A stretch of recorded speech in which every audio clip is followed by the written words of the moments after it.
Welcome back into the Rounding Third podcast. I'm Nick. We have Harrison and Sean is back from school. How are we doing, fellas? What's up? I'm tired, boys. I'm tired. Been a lot of work these last couple of weeks doing that master's class, but we're good. Happy to be back. He gets out of school for the summer and goes right into school for himself. Yeah. That's all right. It's worth it. A professional scholar we got. Professional it's scholar. Worth it. Look at that. Yeah. And I'm running summer camp, so I get to play games all day. So I love it though. I love that for you. Yeah. That sounds like a lot of fun. It's been hot, but I'll take it. Whatever. All right. Before we get going, make sure you follow and like us on Facebook. You can also follow on Instagram. You can also subscribe on YouTube or listen on Spotify and Apple Podcasts or wherever you get your podcasts. All right. Starting off, it's Happy Bobby Bonilla Day to everybody here. Mm-hmm. It's weird that this is like still a national holiday with all of these contracts that are now being deferred, and we've talked about it before. Quite a few of them now, yeah. Just wait until we start celebrating Shohei Ohtani Day. Till the year 3000, and he's making what 50 or 60 times what Bobby Bonilla's making. Yeah, but yeah, it's still crazy. So till 2035, it's Bobby Bonilla keeps collecting $1 million from the Mets, which, you know, it's like throwing a dime out the window by Steve Cohen, but it doesn't really matter. What a great contract. It's unreal. But it's just clever. I mean, we can make fun of it and like kind of shit on it all we want. It's like Mets being Mets and all that stuff, but like that was not a normal thing that was done certainly at the time, and just to kind of be creative that way. I mean, it's hilarious because it completely backfired, and like Bobby Bonilla didn't work out with the Mets, so it's like It just goes to show you what a bad contract it was. But like aside from that, though, like how clever it was at the time to just extend, like the year 2035 might as well, like back when they did that, it might as well have been a billion years away. Like we're never going to see the end of that contract. Like, yeah, fine. Like we're theoretically signed. Like that was so far away, and we're still 11 years away from it, which is crazy. Right. Yeah, crazy. Awesome. I'm going to be almost 50 when this contract is up. You think when Steve Cohen bought? You think when Steve Cohen bought the team, they gave him some consideration for the fact that he was also buying that contract, had to get paid out until 2035? Unbelievable. Yeah, crazy. But and sad news this week, another MLB legend passed away, Orlando Cepeda. This guy, 2,351 hits, 379 homers, 297 career average, 11-time All-Star, Rookie of the Year, and then MVP in 67. Remember, the 11-time All-Stars, though, is kind of wonky back then because he really only had 6 years of All-Star appearances, but they had the double. Yeah, they had the double All-Star. Right. Oh, right. But, I mean, still doesn't take away from what that guy did for the game and those organizations. But to lose Willie Mays and then Orlando Cepeda right back, it's like, man, crazy. Tough stretch, man. Yeah. But, yeah. So, tough news, but, I mean, great career, and can't imagine ever hitting 300 in my career at the highest level. It'd be so sweet. Yeah. But I wouldn't even mind being like Drew Maggi from last year. Just give me one game. Just give me one game in the majors. That's it. Just say I did it. Let me get one hit. Oh, hell yeah. Let me walk with my baseball and I'll be happy. Yeah, exactly. Dude, I don't even need to get a hit. If I like fouled off a couple tough pitches and grinded an AB, it was like a weak like rollover ground ball, I'd be stoked. Yeah, fair for sure. Like you get like the best talent in the world, man. Yeah, you get the bad, foul off a couple and put up a tough AB. It's like, hell yeah, man. Send me right down. I don't care. That'd be awesome. I've had a recurring dream all the time when I was in college where I got the Red Sox pulled me onto the team for like an emergency like injury. So I'm on the team, and every single time I just ground out to second. Every single time. I'm like, this is the stupidest dream ever, dude. Dumb. I mean, but you grounding out to second with the Red Sox is closer than anybody else is going to get. So yeah, facts. I'll take it. But all right, so the All-Star Game Homerun Derby is a couple weeks away. They released a new format for this year, and I kind of like it. So I think I do too. Yeah, this is how the competition flow is going to go. So we have the standard 8 hitters like we always do. But in the first round, the top 4 advance. So it's not bracket style in the first round anymore. So you won't have a guy that loses 33-31 not make the second round. But a guy that 12-9 does. Right. So your top 4 home run totals go on to the second round. That I like. Tie which is what you want. I mean, that's Yeah. what you want. Right. Yeah, Yeah. that I like. The tie is broken by the longest home run. So, if the 4th place guy comes to a tie, it's the longest home run.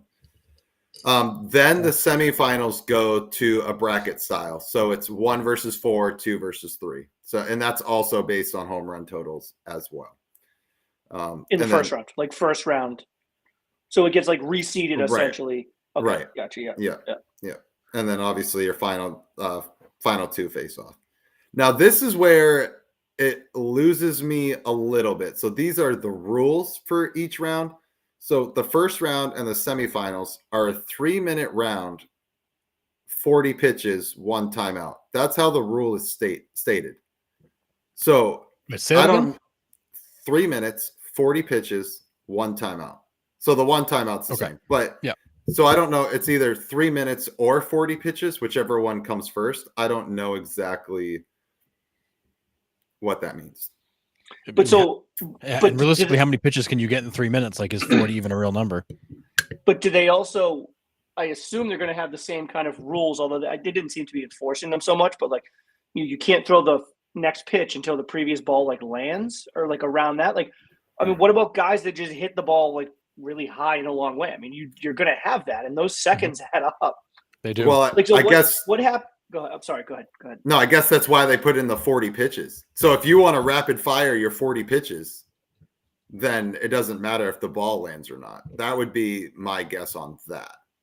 So if we're going to do that then, and this is like, we're probably like kind of getting off track on it but if we're going to do that and let these guys kind of like rapid fire, if that's how they want to combat that, then like, let's leave the kids off the field.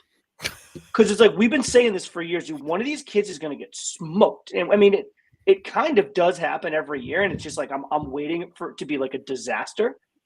Like, you get these kids out there that have no idea how to like track balls. There's a million of them. They're all just like running, looking up. And if we're going to have guys like rapid firing. 120 exit velos. It's going to be a disaster. Well, and we had the kid finally last year get hit. And it wasn't quite the disaster that it could have been. No, it could have been way worse, but still. Yeah, if you're going to rapid fire, you cannot have kids running around looking at a ball up in the air while another line drive's coming out at them. Like, you're right. That would be a disaster. But, just like let all the balls land where they land and then go pick them up. Whatever. There's no harm. Yeah. No one's running. Like, there's not running the bases. You don't need fielders. No, you don't. Right. You don't. So also a part of those rounds, you get 3 bonus outs. So I guess after your 3-minute round or your 40 pitches, you get 3 bonus outs. So every swing is either a home run or an out. And then if you hit that's one untimed. That's untimed. Right. Okay. If you hit one 425 feet in your bonus period, so in those 3 swings, you earn an extra out, a 4th bonus out. And are you capped at 4? You can only earn 4. If you keep hitting 450-foot bombs, you keep getting them. I don't think so. I think you're capped at 4. You just get an extra. And so when you earn the 3 outs, though, it's not 3 additional pitches; it's 3 outs. So you could theoretically hit 4, 5, 6 home runs in a row, and those all count, right? No. Every swing is a home run or an out. You only get 3. Right. You only get 3 pitches. 3 swings. Okay. I think it says 3 bonus outs. Every swing is a home run or an out. So, but when I hear 3 bonus outs, I think like, let's say I'm on that first bonus pitch and I take that over the fence. Right. There's still 0 outs. Right. And then I hit a second one and a third one and a fourth one. I could theoretically stack up a lot of home runs in that bonus time if I'm hitting home runs and not foul like fly balls. Yeah, I understand what you're saying because the wordage is weird. So it says 3 bonus outs, but in parentheses it says every swing is a home run or an out. So I'm guessing.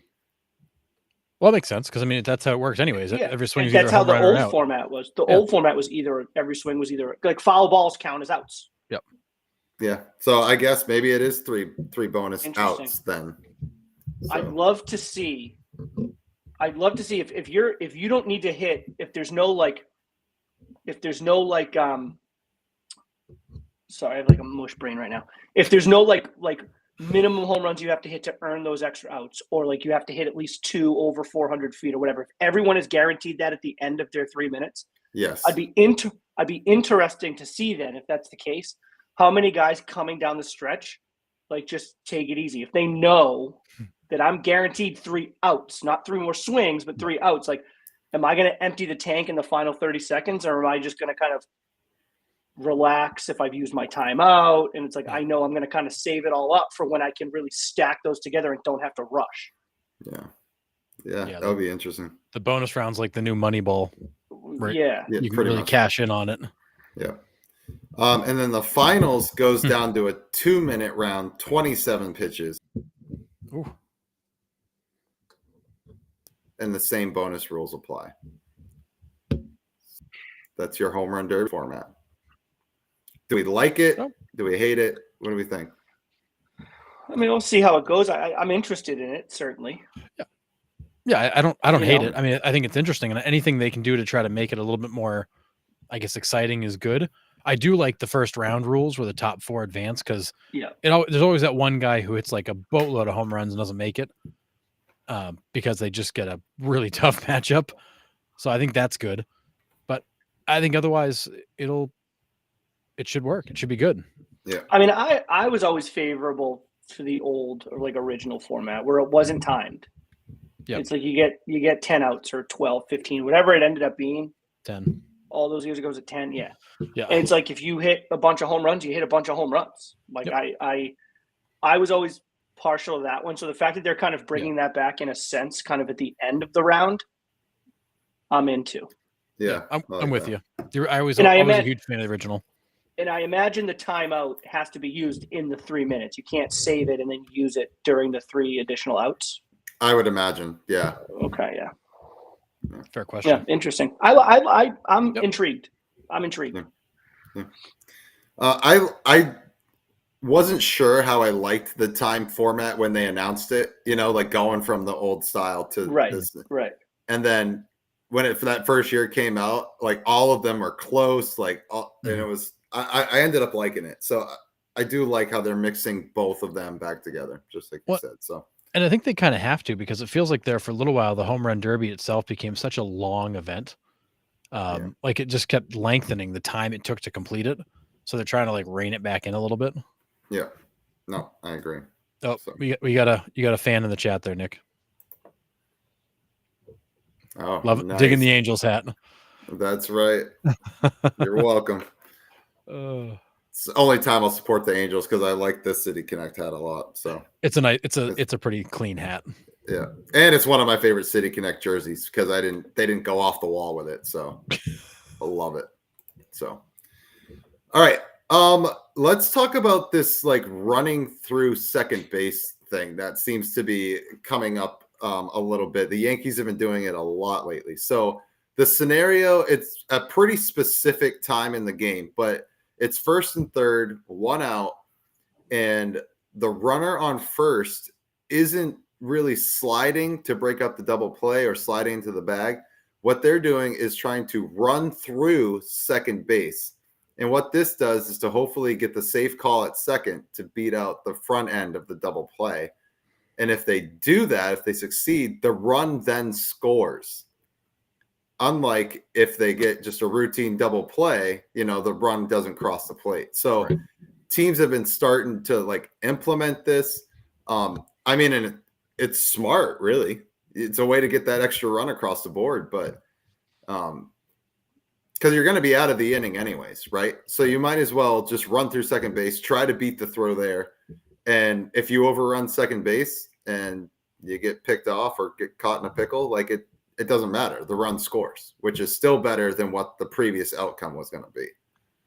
So strategically, it's crazy. It's weird, but the Yankees have done it 3 or 4 times in the last couple of weeks I've seen. So pretty cool. Yeah. I think you got to have the right runner at first base too, though. Oh, for sure. He's got to be fast enough to make it close. I mean, because you can't be halfway there and just still running through. I mean, I got to imagine that would be some sort of obstruction if you get in the way of him throwing the ball to first base. Yeah. Right. You're not running that to Trevino at first. No, one of these guys is going to wear it. Like, I mean, if it's to the point, like if I'm the shortstop, it's a ground ball to second base, and I'm the shortstop and I'm covering, and it's not a bang bang where he's trying to like beat it out, but he's simply like one of these guys gonna wear it. Yep. And then that'll be kind of an adjustment. But I mean, it's interesting. I mean, I'm kind of here for it, for like these teams and players and coaches trying to find like additional ways to get additional runs across, right? Yeah. I mean, baseball games are typically close. I mean, obviously you're going to have blowouts, right? But the majority of games are within 1 or 2 runs. I mean, if you can find a way to steal an extra run here or there, I mean, that's the difference. And I'm all for teams that just put extra pressure on the defense. Just make them make plays. The more opportunities you make these guys have to make plays, the more chance you have at miscommunications, errors, all those things, right, are going to prop up if you just put a little pressure on them. So I'm for that 100%. So that's the other part of it, is like, even if they're getting the out at second base before he gets there, the throw to first is like crazy wild. So like they've scored a run on that too, because the shortstop or second base has come across, the guy's coming in at you at full speed, and then they throw the ball into the stands or into the dugout. So that's, it's just another part of that strategy. Yep. Put pressure. Yeah, exactly. And if you see a guy like Aaron Judge coming at you full speed and he's not diving, there's a little bit of an intimidation factor too for the guy turning it. But it does. It makes the guy making the throw have to clear to get the throw off and have a good visual. And if nothing else, it creates some pressure and a little bit of chaos like Sean loves. Mm-hmm. But this is the same team that, where Rizzo basically stopped and got an interference call against him to break up a double play by letting the ball hit him between second and third. So it's almost like the Yankees are toying with these new ideas or different ways to create chaos and move runners. And it's working, because here we are talking about it, and they've actually successfully pulled it off. Which just another way of getting about it. Yeah. So pretty cool. But I mean, the first time I saw a couple of clips of it, I was like, what is going on? Like, why are they doing this? No. It made no sense to me at first. And then once I watched it again and like really looked at what they were doing, I was like, oh, that makes a ton of sense to do it that way. But like you said, Sean, but like you said, the scenario has to be right. You're not going to do that with Giancarlo Stanton. He's not going to have a chance to get the second base time. Right. So, but and they'll love that play until somebody takes a throw in the face, and then they're going to stop doing it. Yeah, I think it was Jorge Posada took one in the face, and he was actually sliding into the bag. So like it's crazy. So I mean, we'll see, but I just thought it was kind of weird. So I thought I feel like we're in the last couple of years, we've seen these teams like really think outside the box on how to like make things harder, make things different, find more ways to put pressure on defenses, and with just all these bizarre ways to run. Pitch clock certainly to their advantage, but even like we've even seen different approaches at the plate. Like I feel like everybody's looking for an edge. Where can I find a little bit more offense? Where can I maybe squeeze out a little bit more? And I love the fact that they're experimenting. They're trying to find new ways to do things. And that's baseball, man. Baseball, that's what makes it so great, is every night you turn the TV on, it seems like you see something you haven't seen before. And like, this is just another thing. And it's teams always trying to get that edge, right? So it was just pretty cool. But like I said, the first couple times I saw it, I was like, what the hell is going on? Like, this is made no sense. Yeah. So pretty cool. But all right. We're going to move on to some trivia here. Oh, boy. If you are in the chat, you may throw it in the comments to see if you can follow along here. So I'm so glad you're back, Sean. He's not been taking it easy on me in your absence. That's what I heard. So it's been tough. All right. So first, blurred picture trivia is back for the first 3. And then we have its return. I love it. Yeah, it makes its return, and then we have actual trivia questions towards the end. So here we go. First one. Played from 1987, 1989 to 98 with the Padres, White Sox, Mariners, and Indians. One-time All-Star with the Mariners in 97, second baseman, and shortstop. Who is this? Is it Guillen? Nope. It was his second base mate in Chicago, though. Durham? Nope. Before him. Joey Cora? Wasn't Joey Cora before him? Joey Cora. Oh. Yes. Yep. He made an all-star team? I know, that's what I was thinking. Wow. He was one of those like really consistent, good players that just hung around. I loved those White Sox teams. Ozzie Guillen, Joey Cora, Tim Raines was on there, Ventura, Thomas. Like I could go down that whole roster. I loved them. Good old Joey Cora. Yeah, Joey Cora. All right. The All-Star game threw me off, I'll tell you. Yeah. All right. Next one. Played from 97 to 07 with the Marlins, Cubs, Braves, Marlins again, Rangers, and Phillies. Recorded 45 saves for the Marlins in 2000, and he's a relief pitcher. Did he have 6 fingers? Is this Antonio Alfonseca? It's not Santonio, but yeah, it's Antonio. Antonio Alfonseca. Yeah. Nice, Harrison. Did he have 6 fingers? Pretty sure he had 6 fingers. So I think he had an extra pinky. I'm looking that up. No. On his throwing hand or on both hands? Throwing hand. Yeah, he had this little nub pinky next to his right-handed pinky. Dang. No kidding. Actually, no, sorry. Extra on each hand and foot. They were everywhere. Crazy. That's wild. That is wild.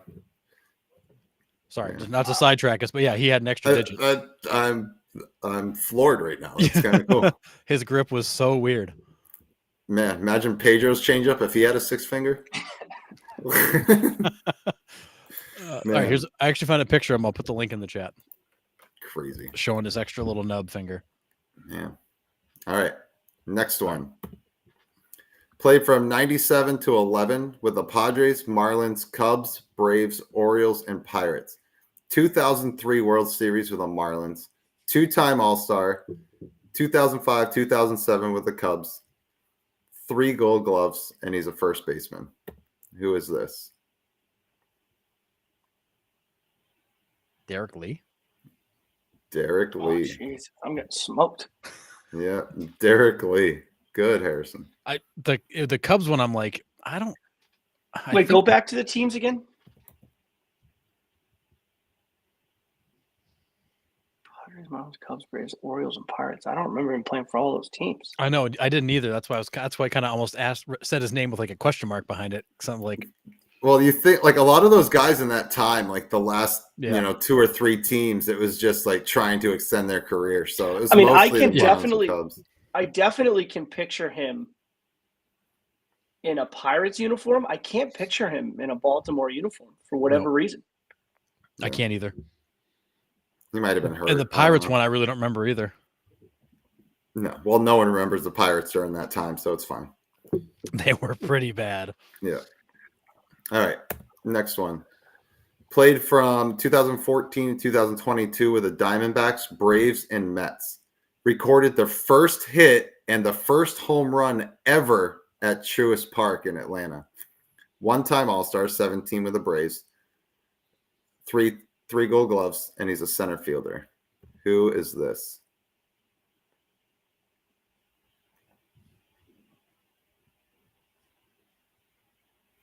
Diamondbacks. Who in the Mets? Braves. Oh, yeah, of course. That would make sense. Truist Park.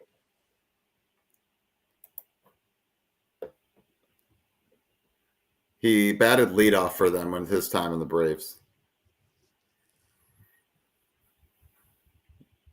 Wow, this one is absolutely not coming to me. Me neither. This is a toughie. That's horrible. This is... Oh, yeah. Ender Inciarte. Yep.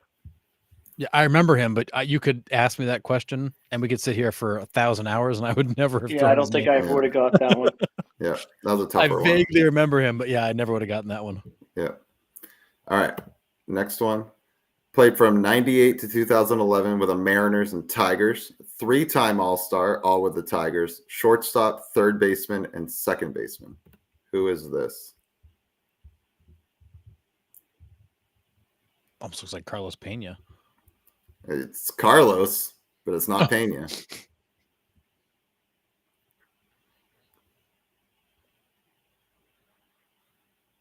not Carlos Gomez. He was an outfielder, right?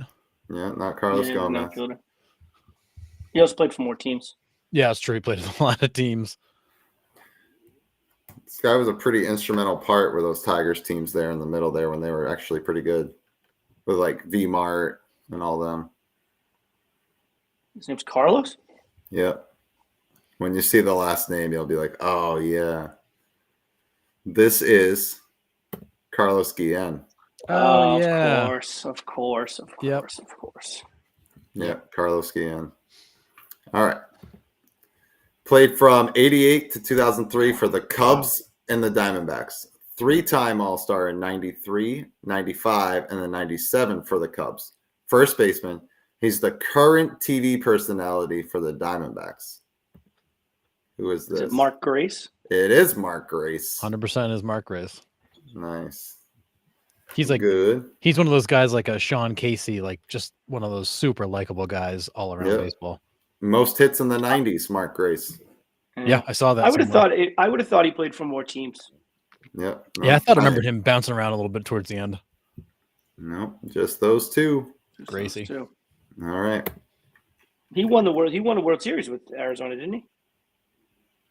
Was he on the Arizona team beat the Yankees? Maybe. He might have been there. I'm looking it up. Move on to the next one. All right. Played from 86 and then 88 to 2005 with the Rangers, Orioles, Marlins, Padres, Dodgers, and Yankees. 6-time All-Star, 1997 World Series appearance, 2-time ERA title. He had a 211 and 144 win-loss record. Starting pitcher. Who is this?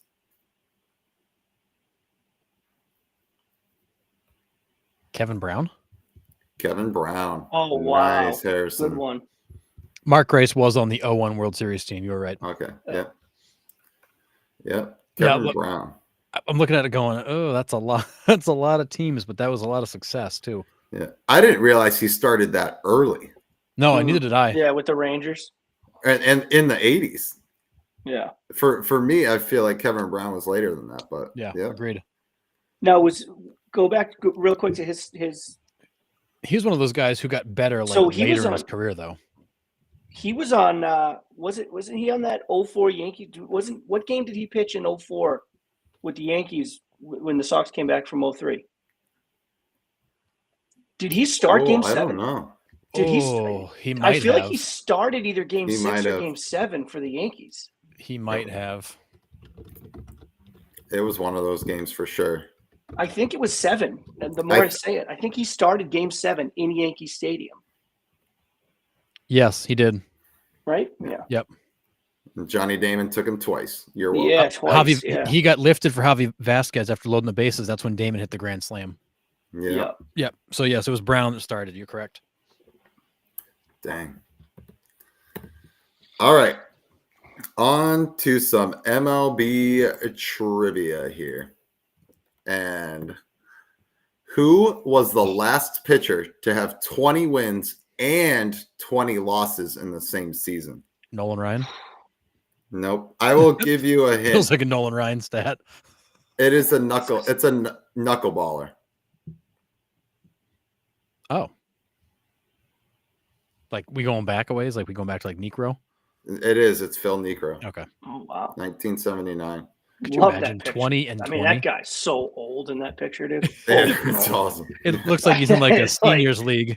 Yeah, that's an unbelievable photo. That was the old timers game he got called back for. Yeah, it's so sick. But yeah, I pitched forever. Those uniforms are pretty sweet though from Atlanta. Yeah, the blue with the thick stripe at the waistband. Yeah. Did you guys see the red Blue Jays uniforms for Canada Day they popped out? I didn't see them yet, but those are pretty cool. I like them. Yeah, I like them. All right, next one. Who had the most pitching losses between 2010 and 2019? Ooh, Carl Pavano. No. AL or NL? AL. Most losses. And this guy won. I think he won the Cy Young in 18.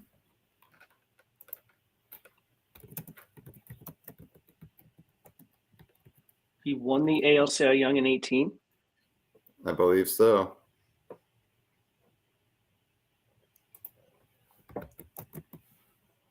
Oh no, he did not.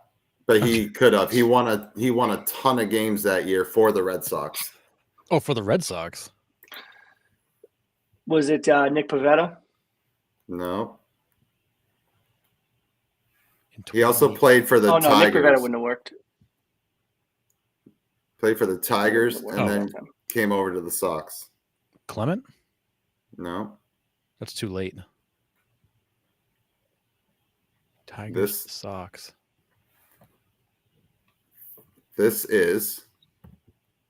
Oh, Porcello. Oh, that's. You know what's funny? I said Pivetta, but that's the bastard I was thinking of. Is Rick Porcello, and I know that doesn't excuse it, but that is the guy I was thinking. Yeah, Rick Porcello. That makes sense. He did win a Cy Young, didn't he? His first season in Boston. I might have had. He won like 22 games that year, something crazy. Yeah, I might have had the year wrong, but yeah, he was the guy that like if it was like an even year, he dealt, and if it was like an odd year, he was like horrific.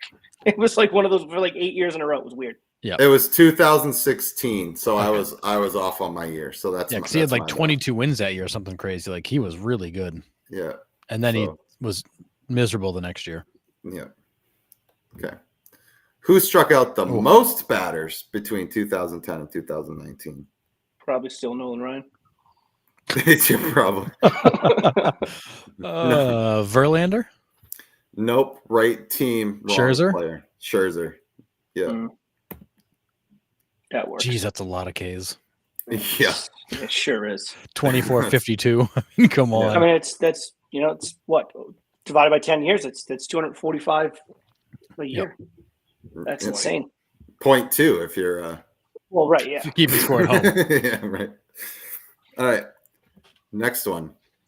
Who were the last teammates to finish first and second in ERA for that season? It's probably like Clemens and Pettit in Houston or something. I'll even give you the year 2016. 2016. And the background is a clue.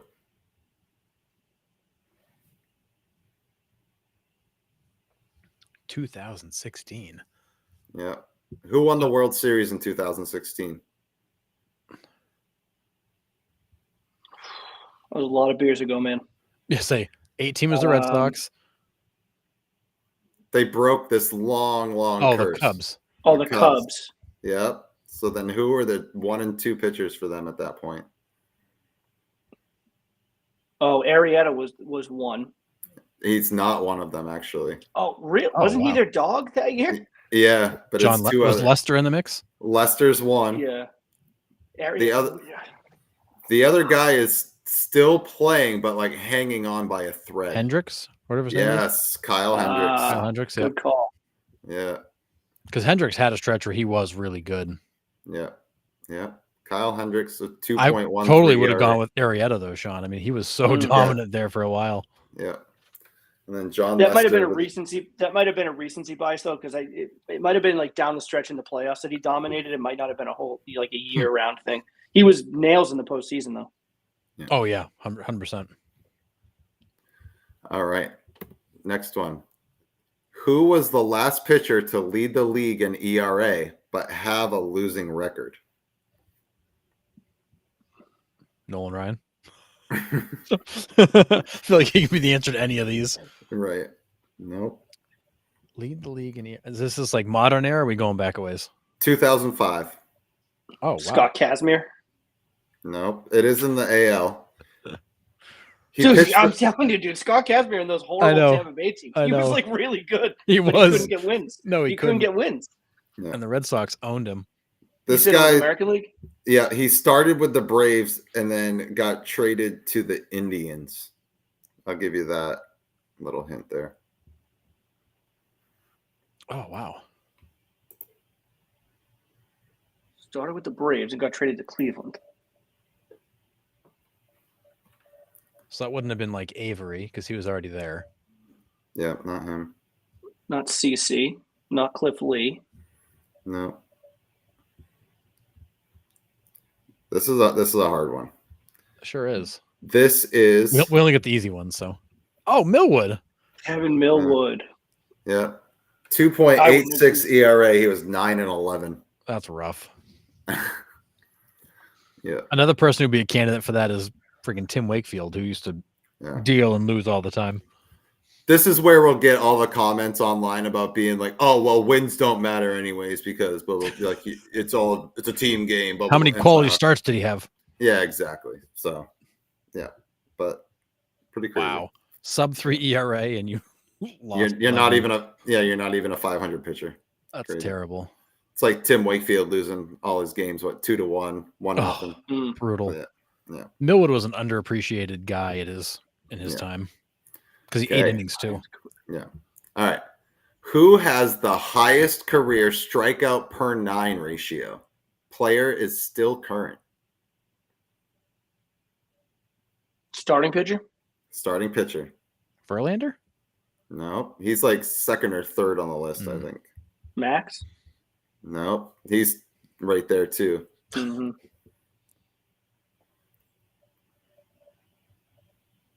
Cole? Nope. Braves. Sale? It is Chris Sale. 11.1 K per 9. K's a lot of batters. Yeah. So as of right now, so obviously, like that can change. Yep. But as of right now, he is the highest K per 9, which is nuts. That's a lot of strikeouts. That's a lot of strikeouts. All right. Since 1960, which pitcher has the most 20-win seasons in their career?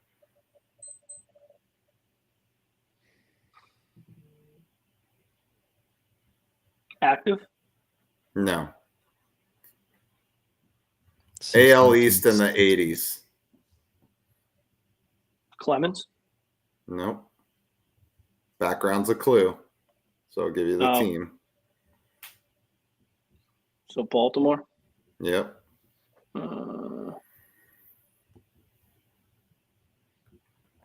I mean, the ace of that staff for so long.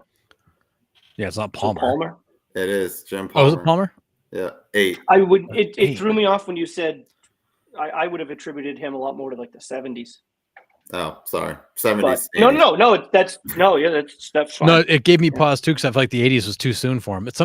It's sometimes hard to like remember the decades they were in. Like you got to remember when they played, and you're like, yeah, this guy played forever too. He did. That's how the decades are for me. Like in the 2000s now, like 2000, 2010, and 2010 to 2020 feel like the same decade to me. Yeah, they do. Like, they do because it's so many players overlapped, and it's like, man, who was in one and not the other? Yeah. So that's all I had for trivia this week. But yeah, I will have some more next week. So love it. Love the trivia. All right.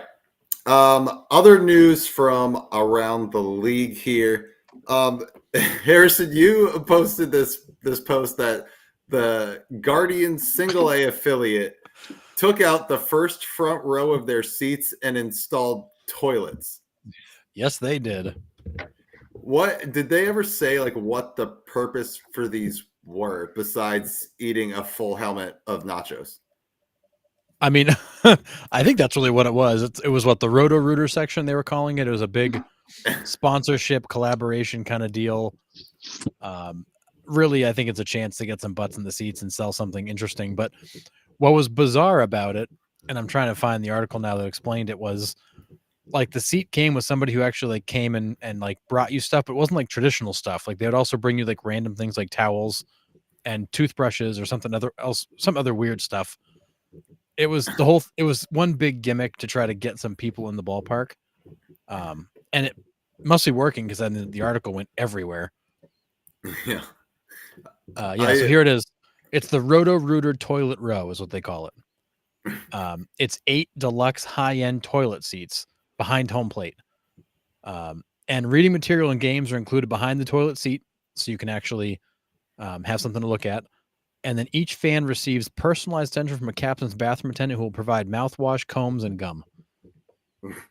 Like it's designed to like feel like a VIP like bathroom experience at the ballpark, all in kind of a collaboration with Roto-Rooter to really pump up some publicity and sell some tickets. Okay, couple things. First of all, what's a deluxe toilet seat and where can I get one? Yeah. Well, if you look at the picture, they're like these big padded cushiony seats. I mean, they look like they're probably pretty comfy. And then it's also got like a pedestal next to it, like a cup holder. It's like you can hold your drink, and it's got like a towel and a little table. So you've got like a little snack stand. And pretty also, are pants optional in this world? Like, I mean, it's still a family ballpark, so I'm thinking they're going to want you to keep your pants on the whole game. But I don't know. You're sitting on a toilet at the ballpark. I mean, maybe there are no rules. Yeah, crazy. But more importantly, boys, would you buy a ticket? No. That was a quick no. I'm looking at it right now. I don't understand. I don't understand it. I don't think we're supposed to. I think it's more like it's one of those things people are like, that's weird. I'm buying a ticket. Yeah. But I think one of the comments I put on, I was like, I bet that team finishes number 2. Yeah. It is. Yeah. Yeah. It's weird. It's all about providing a VIP experience, according to their general manager. I guess. That's very insane. important poop. I don't know. I just know if I pay $95 to sit behind home plate, I'm not sitting on a GD toilet. Right.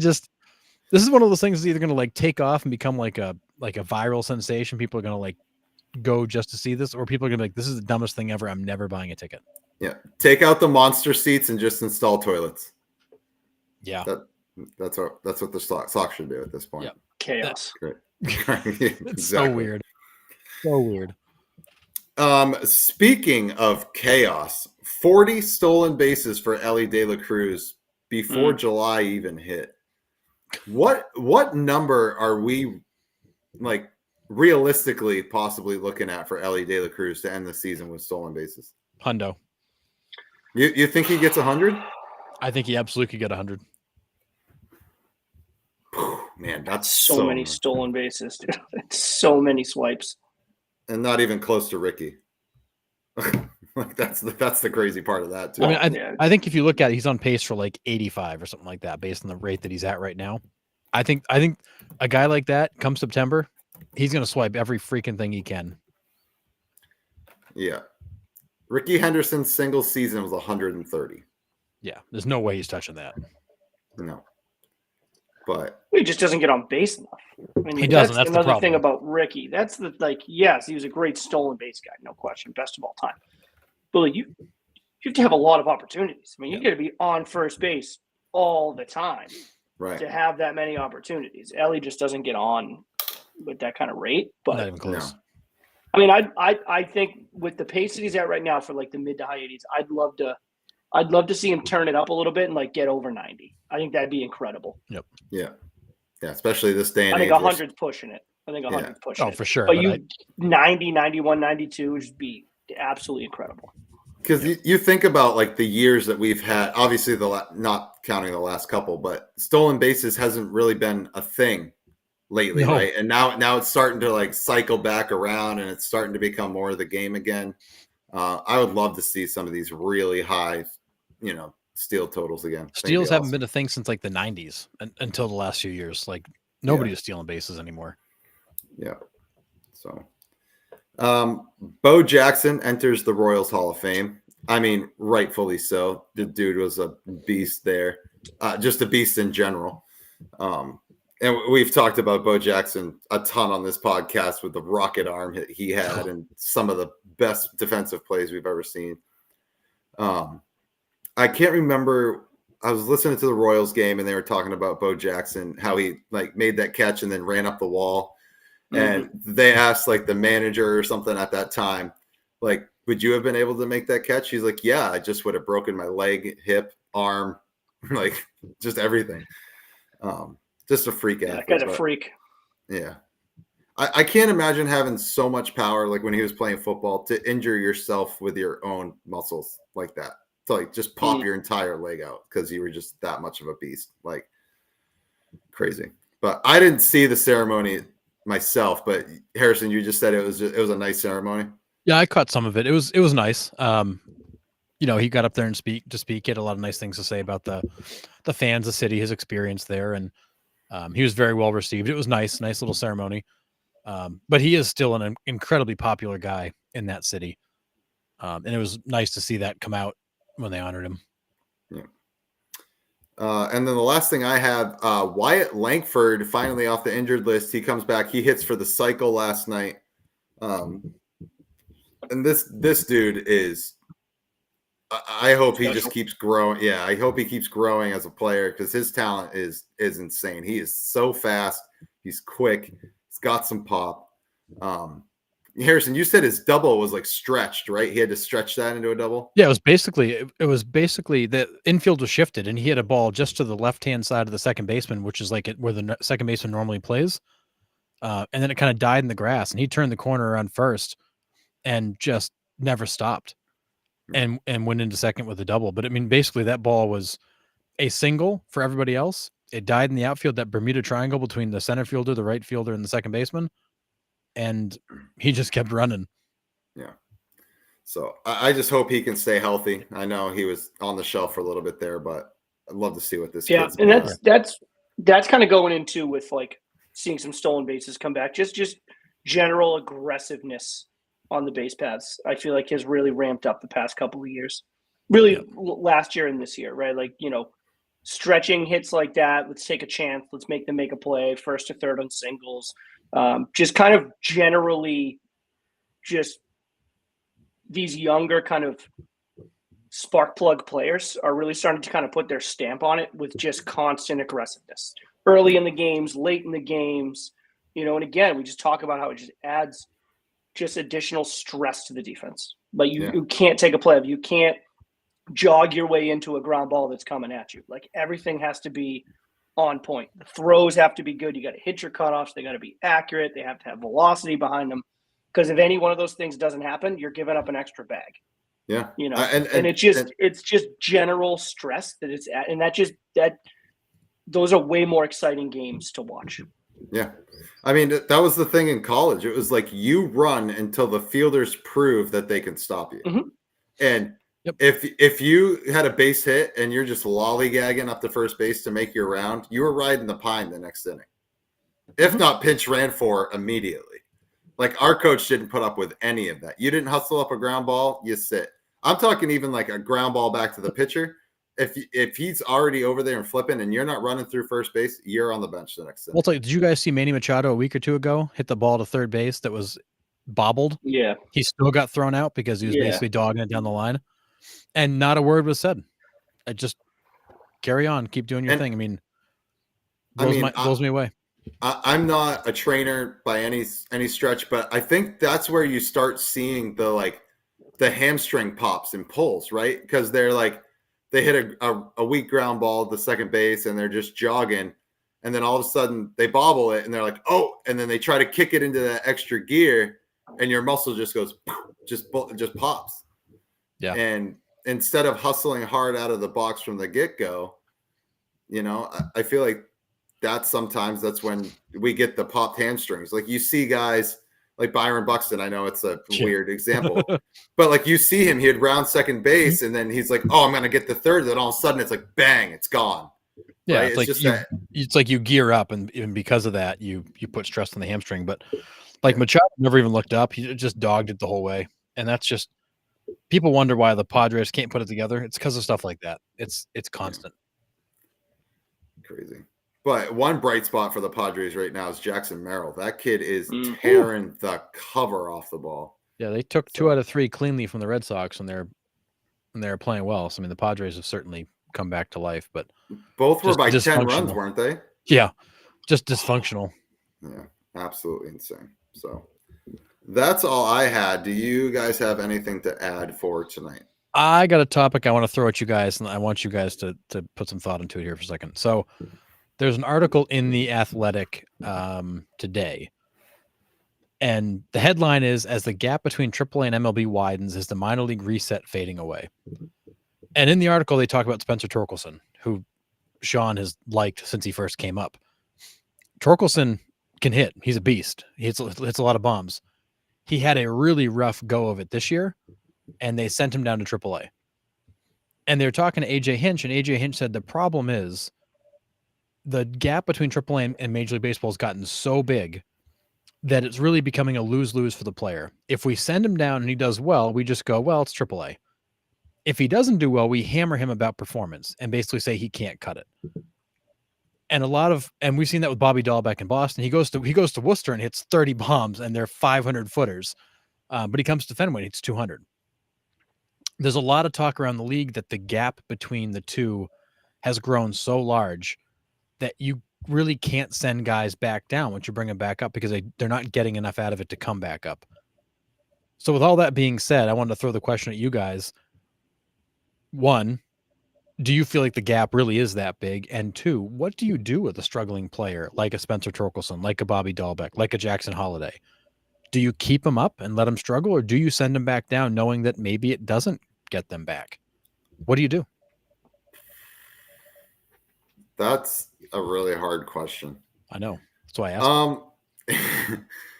I mean, I think it's a couple things. It's the plethora of young talent that is coming up and making impacts on these teams right away.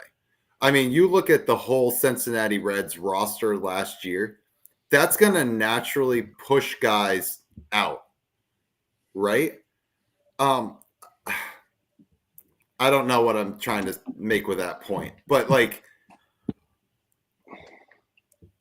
I don't know. Like, there is a gap for sure. I mean, if the guys were good enough to be in the major leagues, they'd already be there, right? So like, There has to be a talent gap. But is it is the talent too watered down across the league because you have, 5 teams in each organization? Is that the issue?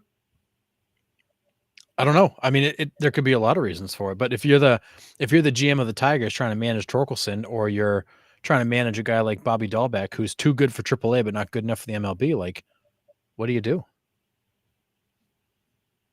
You're not gonna give him a roster spot on the MLB roster if he's not performing. So he's just gonna sit in AAA and hit 45 bombs all over 500 feet. That is what it is. Mm-hmm.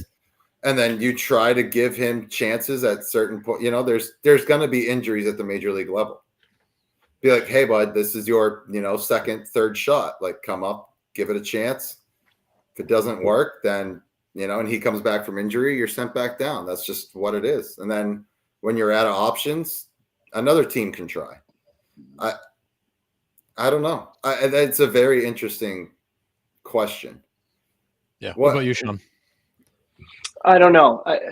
I think it's hard. It's hard. Guys like Torkelson and Dahlbeck, I think, are good examples too, because they've kind of proven it over a number of years that they can't consistently cut it at the major league level. So it's really hard. We hear about Dahlbeck a lot up here in the Boston area. Like it's nice to have a guy that, like, even at the major league level, has shown the sporadic ability to, like, send the ball over the fence, right? But it's just not consistent.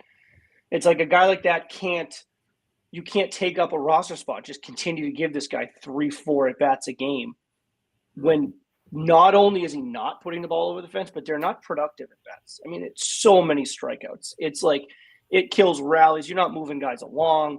You're not working at-bats. Like, you're not really providing anything positive at the plate. It's just ugly at bat after ugly at bat. It's like, whether or not the talent gap has grown and widened between the AAA level and the major league level, I don't know how you justify keeping a guy like that on the major league roster. I think it's more of an interesting thought to kind of think about, like, because I do probably, the more I think about it, I think the talent gap probably has widened between AAA and Major League Baseball. And, like, I think you have to start to ask, like, well, why? Like, what? Like, is it a player development issue? Like, are we continually seeing it? Is it the same group of players that we're seeing, like the same organizations, I should say, are the ones that are struggling to develop the talent in the minors? And is that why? Or is it because maybe we're not developing it correctly at the lower levels of minor league baseball, and we're kind of rushing these guys up because, the international signing bonus was a big number. So we got to get these guys up through the system as quickly as we can, and then eventually they get to AA or AAA, and they're not ready to be AAA players. And then, they have a little bit of success at AAA, and then, we're hammering for this guy to get to the show. And then he gets up to the show, and then he realizes that the talent gap is just too much, and he can't perform. Like, I would say a guy like that, you send back down, and it's like, okay, we just weren't ready. You just got to get a little more seasoned. If it takes 2 or 3 more years, it takes 2 to 3 more years. Yep. And as much as like up here in the Boston area, people are hammering the Sox for, Marcelo Mayer. We've heard about Marcelo Mayer. I think the Sox are doing the right thing with Marcelo Mayer. I do. I mean, I don't like, they don't love it up here that this guy's going to be 4, 5, 6 years in minor league baseball, but sometimes you need that. Like, more often than not, I would say you need that. Yeah. Right. Like, not like there's no Bryce Harpers don't grow on trees. Yeah, no, they don't. Like, it's okay to draft a kid from high school high in the first round and then take your time developing him at every level, particularly the lower levels of minor league baseball. Yeah, and I agree with you there. There's a right answer. I don't think there's a right answer. I think it's an interesting conversation is to say, okay, I think we can probably all agree that the gap is widening between AAA and Major League Baseball, but why? I don't think the players are less talented. I don't think you're getting less talented players. If anything, you might be able to argue that the raw talent on these players is probably more talented. So then it begs the question, like, are we just not developing? Is the whole purpose of them being, starting in, short season single A, is the whole purpose to rush them through the system? Or is it to develop them so that when they do get there, if it takes 6 years, 5 years? I don't know. Yeah, I think your point about Mayers is perfect because of look what happened to Jackson Holiday. Drafted out of high school, kind of rushed. I mean, he tore up the minor leagues. I get it. You got to give that kid a shot. But then you're sending him back down to develop. And I agree with you. I think the Red Sox have handled Marcelo Mayer the correct way. Just not quite the right time to bring him up because you don't want him to come up in the bright lights of Boston and lay an egg, kind of like Jackson Holiday did, right? So I don't you're kind really of protecting him.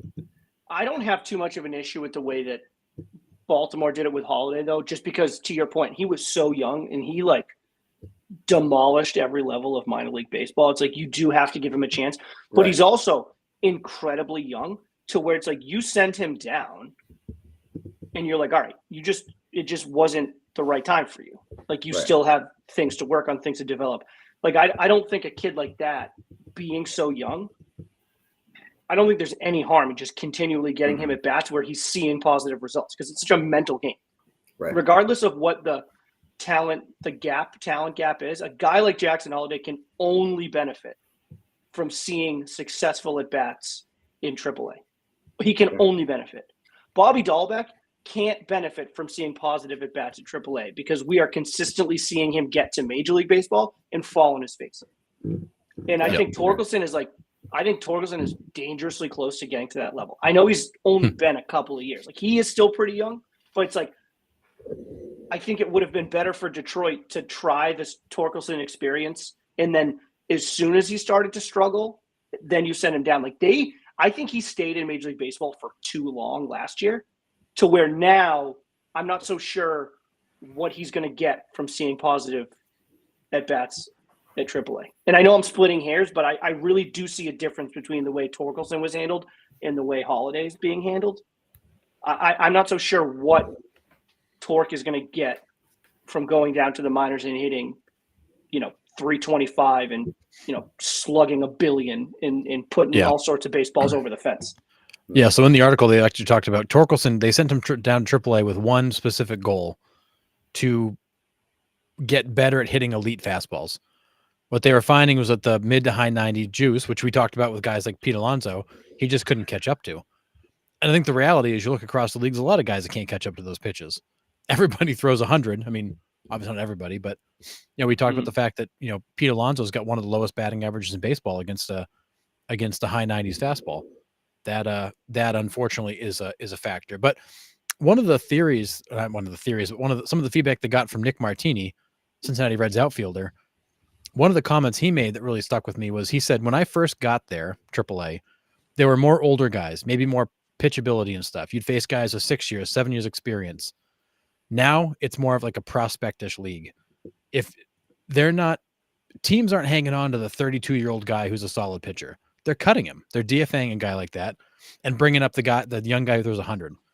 And what they're saying is that older pitchers who hit the corners are getting phased out in favor of stuff-heavy prospects. And once they see the stuff, they bring it to the major leagues. And that may mean that a guy who's a starter in AAA ends up in the bullpen for somebody, but because he throws 100, he's in the express line to the major leagues. So the issue is the fact that you don't have those pitchers in AAA. They're getting run to the major leagues, and you don't see them. So the comment from Martini and a couple other guys was, we don't have the guys throwing 100 in AAA anymore. The minute they see that velocity, they go to the big club. So a lot of these young guys coming up are struggling with elite fastballs and elite velocity because they're really not seeing it. Are they seeing guys thrown in the 90s? Yeah, absolutely. But are they seeing consistent diets of guys in the 97, 98, 99 range? No, because those guys are all getting the fast pass to go up to the major leagues. Yeah, and that's the gap right there. I mean, that's the gap for the hitters. That's the gap for the pitchers too, right? I mean, all the guys that can hit are in the major leagues. All the guys that can are in AAA. All the guys that can pitch are in the major leagues. All the guys that can't are in AAA. So, and I think it speaks to what we've talked about a lot, which is this is really a pitcher league. You aren't going out there trying to string 3 or 4 hits together. You're trying to just launch one because you may only get one. Yeah. And when you don't get that many shots, you got to make sure the shots you take are big. And another comment in the article was that the fact that teams are more willing to let elite hitters struggle more at the major league level and learn on the job because they want them to see that elite level talent. You know, look at a guy like Ellie De La Cruz. Is he a guy who would necessarily be in Major League Baseball as early as he was? Maybe not. But leaving him at AAA was going to do him no good for his development. So it's like, well, put him up here and see what he's got. Let him go. Some teams have that ability to let a guy hang on the major league roster longer than others. You know, the Tigers felt like they couldn't let him hang anymore. The Red Sox needed to fill a hole, so Dahlbeck goes. But it is interesting because this is now like a thing that's being talked about around the league, that AAA and MLB is such a wide gap. It's hard to use AAA to develop, but you still need to send these guys somewhere when they struggle. So how do you maximize what you can get out of AAA? And I think that was kind of ultimately the point I was trying to make with the Reds last year, was you might as well pull up all those young guys. Yep. Like, we're the Cincinnati Reds. We're not expecting to go anywhere the next 2 or 3 years. So why not pull up all our guys that are top prospects and have them play together, have them learn at that high level. If they struggle, they struggle. Oh, we're still in the basement. Shucks. But they didn't. They can compete. They learn on the fly. Like, they're only going to get better. But when you do that, when you pull up all your top prospects, then AAA doesn't have a great team, right? So that, again, contributes to that gap. So, I mean, it's a ton of factors like you just all listed out, but you're right. It's the high velocity stuff. It's like you throw 100, you're going to the show. That's it. Yep. Yeah. So I linked the article in the chat. They talk about other players like Rob Refsnyder of the Red Sox and kind of his development, because he had a tough time. He's 29. He had a tough time sticking in the major leagues until just recently, after more than 2,000 career plate appearances in AAA. And he attributes his success not to being in AAA, but it really was a couple of player development coaches that helped him work out some of the issues that he had to be able to be successful to major league level. So to him, it wasn't being in AAA, it was having that time to fine tune and refine certain things that were a problem to let him get back. So it's an interesting article. It's an interesting conversation happening around the league that's worth at least mentioning, because you're looking to the minor league to develop, but you also need the minor league to like redevelop and solve problems when you have problems. And if you can't, then teams are going to be left with trying to figure out what to do. Yeah. Crazy. But And then the last thing I had for you guys, Andrew Miller was hired as a players union assistant. I'm not sure if you guys remember, but Andrew Miller was always a union rep throughout his major league career. I believe he was the president of the union at one point, the player side of it. He was the top player rep. He's now actually working directly for the union to try to help bring more of these issues forward because he's proven to be very effective in that space. Nice. Yeah. All right. Anything else, fellas? I'm good. All right. All right. Well, thanks for chiming in. Thanks for stopping by. Before you go, make sure you follow and like us on Facebook. You can also follow us on Instagram. You can subscribe on YouTube or listen on Spotify and Apple Podcasts or wherever you get your podcasts. Keep sharing our reels, comment on our reels. We love the interaction. And we love when you guys chime in here to the show as well. So we will be back on next Monday at 8 p.m.